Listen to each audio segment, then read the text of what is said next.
Station Ghanpur MLA Kadiyam Srihari చేసిన తాజా వ్యాఖ్యలు రాజకీయ వర్గాల్లో పెద్ద చర్చకు దారితీశాయి. కాంగ్రెస్ పార్టీ తరపున సర్పంచ్ అభ్యర్థులను పెట్టిన పక్షంలో గ్రామాభివృద్ధి కోసం 10 లక్షల రూపాయలు కేటాయిస్తానని ఆయన వెల్లడించారు.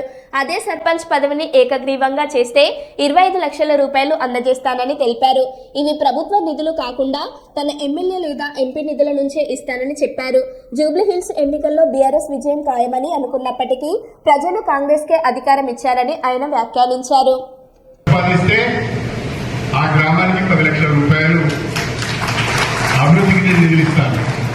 ఒకవేళ సర్పంచ్ని ఏకగ్రీవం చేస్తే 25 లక్షల రూపాయలు ఆ గ్రామాభివృద్ధికి ఇస్తానని చెప్పి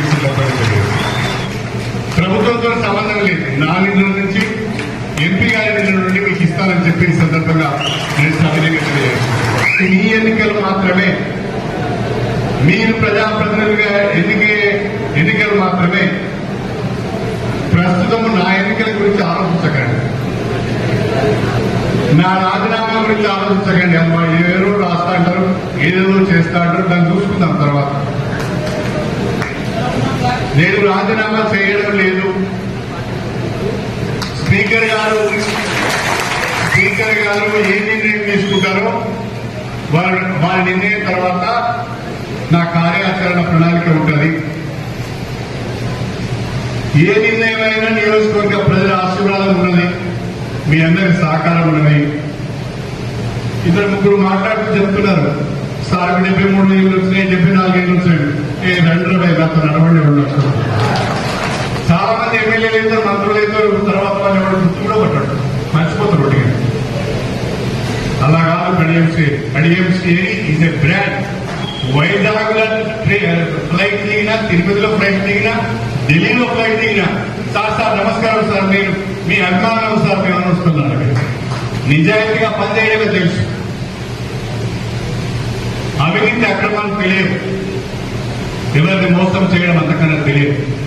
నచ్చకపోతే మొక్క మీదనే చెప్తారు, ఈ పనితీరు బాగలేదు.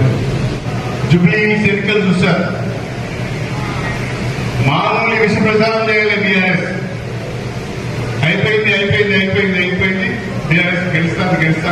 తెల్లారులైతే సోషల్ మీడియా తీయగానే జూబ్లీ హిల్స్ లో బీఆర్ఎస్ గెలుస్తామని విపరీతమైన విష ప్రచారం చేసింది. ఏమైంది? రేవంత్ రెడ్డి గారి నాయకత్వంలో 25,000 ఓట్ల మెజారిటీతో మనం జూబ్లీ హిల్స్ గెలిచినాం. చాలా అది పట్టణంలో బీజేపీ బలంగా ఉంటుందని అనుకునే ప్రదేశంలో బీజేపీకి డిపాజిట్ కూడా, మన నియోజకవర్గంలో కూడా బీజేపీ ఏం లేదు. మన ఏదో ఎంపీ ఎన్నికలు ఓట్లు పడ్డాయి, కానీ ఇప్పుడు ఏం పడాయి. ఒక గ్రామ పంచాయతీలో బీజేపీ గెలవదు. దాని గురించి పెద్దగా మనం ఆలోచన చేయాల్సిన అవసరం లేదు. మన పోటీ అంతా బీఆర్ఎస్.